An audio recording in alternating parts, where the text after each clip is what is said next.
Hay muertes que el fútbol acepta con flores, con minutos de silencio, con camisetas colgadas en las tribunas, y hay muertes que el fútbol entierra rápido porque hacerles preguntas le cuesta demasiado. La de Cristian Benítez fue de las segundas. Campeón un mes antes. Goleador del torneo. 27 años, 2 hijos gemelos, una esposa joven, una madre a quien le había cumplido la promesa más importante de su vida. Y de repente, una madrugada de julio en un país donde nadie hablaba su idioma, muerto en una camilla de hospital mientras su esposa gritaba en un pasillo y nadie le contestaba. Eso fue lo que pasó oficialmente.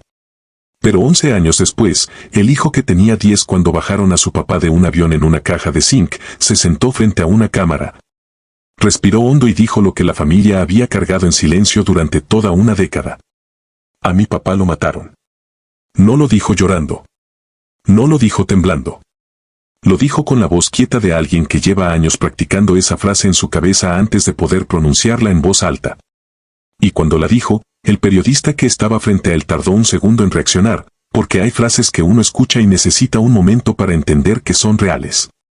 Para entender lo que ese hijo estaba diciendo hay que regresar al principio. No al principio del contrato de Qatar, no al principio de la América, no al principio de la fama. Hay que regresar a una casa pequeña en Quito, a una cocina donde una mujer contaba monedas para comprar leche, y a un niño descalzo en el patio que pateaba una pelota de plástico hasta que oscurecía. Ese niño se llamaba Cristian Rogelio Benítez. Nació un 1 de mayo, el Día del Trabajador, como si el calendario ya supiera lo que ese muchacho iba a tener que cargar. Creció mirando 2 cosas, la pelota en el patio y la cara de su mamá cuando se hacía de noche y el papá todavía no había vuelto.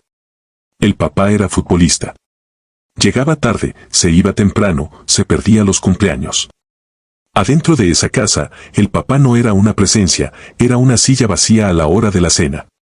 Y el niño, sin que nadie se lo explicara, aprendió algo a los 6 años que iba a marcar cada decisión de su vida. Aprendió que él tenía que ser distinto. Que no iba a dejar a su mamá esperando. Que iba a sacarla de ahí. Que iba a hacer del fútbol no un sueño, sino una obligación. Antes de sentarse a la mesa por las noches, siempre le decía lo mismo. Algún día, mamá. Algún día. Guarda esa frase. Porque esa frase es el corazón de toda esta historia. Y porque lo que le costó cumplirla fue exactamente todo.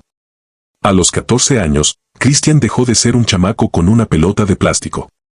Le ofrecieron entrar a las divisiones inferiores de un club grande y su mamá lloró. Le dijo que era muy chico, que primero la escuela, que había tiempo. Pero el muchacho ya había decidido. Entrenaba 2 veces al día. Tomaba el autobús a las 5 de la mañana y regresaba a las 9 de la noche con las piernas temblando y la cara pálida de hambre. Su mamá lo veía llegar y le servía sopa caliente sin decir nada, porque sabía que decirle algo lo iba a lastimar. Ese niño no estaba jugando. Ese niño estaba pagando una deuda que él solo se había puesto. A los 18 debutó en Primera División. A los 19 metió su primer gol como profesional. A los 20 ya tenía nombre en su país. Y cuando llegó la primera oferta del extranjero no lo pensó 2 veces. México, Santos Laguna, 2007, 21 años recién cumplidos, maleta vieja, 2 pares de zapatos y la foto de su mamá en la cartera. Subió al avión sin saber que ese país lo iba a convertir en un ídolo. Sin saber tampoco que ese país iba a ser el último que lo vería con vida. Lo recibió Torreón. La afición lo adoptó antes de que terminara su primer torneo. Le gritaban desde la tribuna. Chucho, Chucho, Chucho. Y él desde la cancha levantaba el dedo y miraba al cielo. Pero no era al cielo. Era a una mujer mayor en una casa pobre de Quito que estaba viendo el partido por televisión y que estaba llorando. En el Clausura 2008 fue nombrado el mejor jugador del torneo. Tenía 22 años y por primera vez en su vida tenía dinero de verdad. Lo primero que hizo fue mandar a comprar la casa. A su mamá le llegó la llamada un martes. Cristian le dijo con voz tranquila que ya no tenía que volver a contar monedas, que firmara los papeles, que la casa era de ella. Del otro lado del teléfono la mujer no pudo hablar. Solo lloró. Y Cristian en un departamento alquilado en Torreón también lloró, pero esperó a que ella colgara y entonces se sentó en el piso y se cubrió la cara con las 2 manos. La deuda estaba pagada. Pero lo que nadie vio en ese momento es que cuando un muchacho de 22 años cumple su primera gran promesa, lo que viene después no es paz. Lo que viene es vértigo. Empieza a aparecer dinero que no sabe administrar. Empiezan a aparecer personas que no había visto nunca. Y empieza a aparecer, sin que nadie lo note, la primera grieta de lo que años después le iba a costar la vida. Hay un hombre que entró en su entorno en esa época. Un hombre que iba a estar en su boda, en el bautizo de sus gemelos, en el día que firmó con el América y en el día que firmó con Qatar. Un hombre que 11 años después su hijo Fabiano todavía no se atreve a decir frente a una cámara. A ese nombre vamos a llegar. Pero todavía no. En 2011 las Águilas del América hicieron lo que pocas veces hacen. Pagaron una cifra histórica por su pase. El equipo más popular del país quería un 9 que metiera goles y compró al ecuatoriano que llevaba años haciéndolo. Cristian llegó a Coapa con la maleta más grande y con algo que pocos sabían. Ya tenía a ese hombre pegado a él. Alguien que le manejaba el dinero, que le sugería las inversiones, que decidía con qué clubes hablaba y con cuáles no. Se había ganado la confianza del muchacho con palabras suaves y promesas grandes. Y se había convertido, sin que la familia se diera cuenta, en una pieza fija del entorno del Chucho. Mientras Cristian le metía goles al Cruz Azul, al Pumas, al Chivas, mientras la prensa lo llamaba el mejor delantero del campeonato, en su contabilidad personal estaban pasando cosas que él no entendía. Movimientos, transferencias, préstamos a personas que no recordaba, comisiones que se cobraban por contratos que él no había terminado de leer. Pero Cristian no preguntaba. Cristian confiaba. Cristian creía que el hombre que sonreía en cada foto familiar, el que sostenía a sus hijos en brazos, era de los suyos. Y así llegó el Clausura 2013. La final contra Cruz Azul. La que Cruz Azul ganaba 2-0 a minutos del final. La que el América empató en tiempo agregado.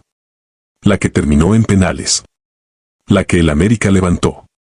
Cristian se coronó campeón, lloró en el centro de la cancha y volvió a mirar al cielo pensando en la mujer mayor que estaba viendo el partido en Quito. Tenía 27 años. Era leyenda de un club gigante. Un mes después estaba muerto. Junio de 2013. La prensa hablaba de Manchester United, de Real Madrid, de equipos italianos. El mundo del fútbol grande estaba mirando al Chucho.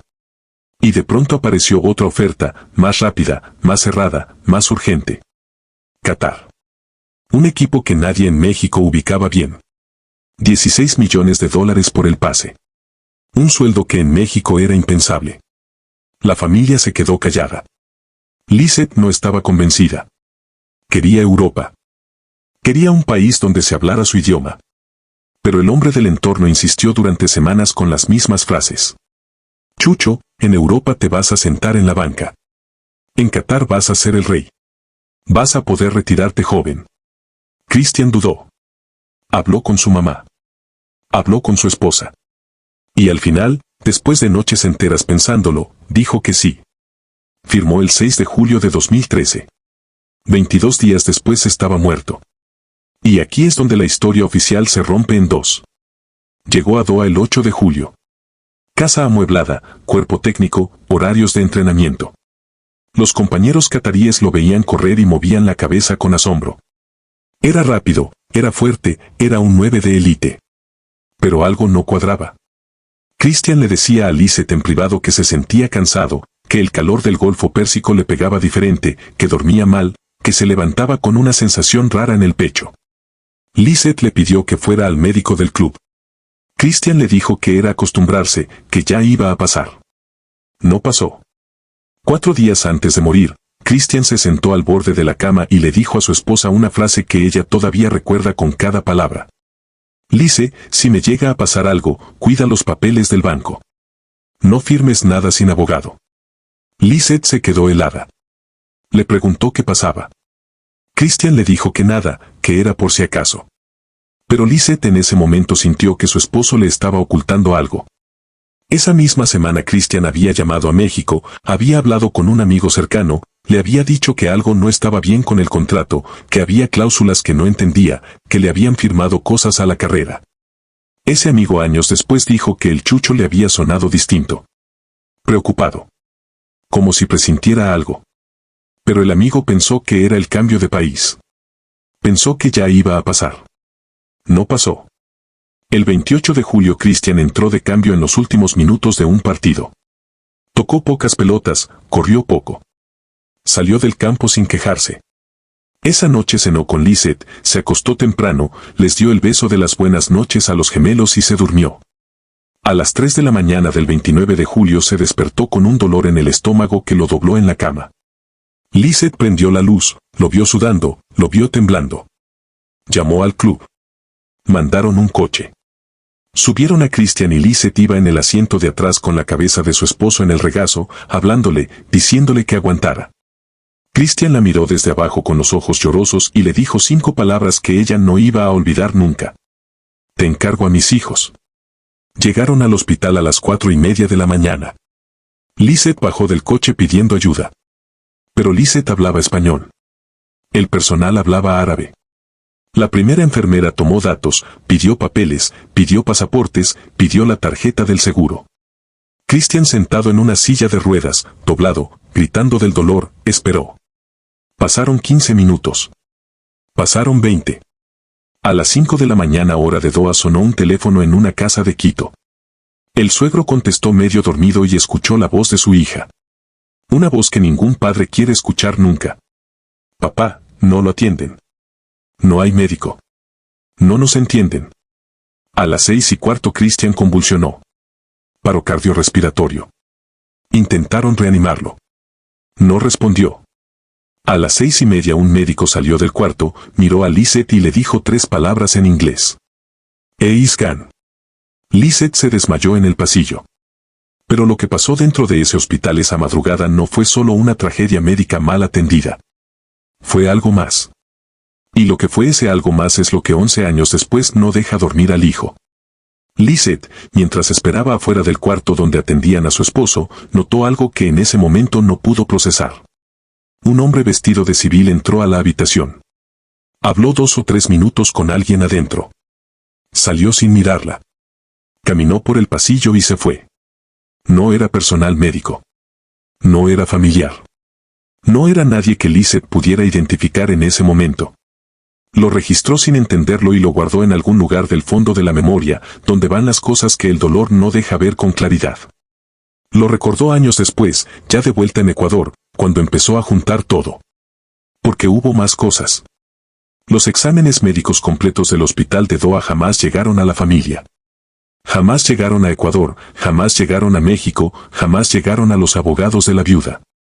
Lo que llegó fue un certificado de defunción con la causa oficial. Lisette firmó un documento pocas horas después de la muerte de Cristian, un documento que necesitaba firmar para que el hospital liberara el cuerpo.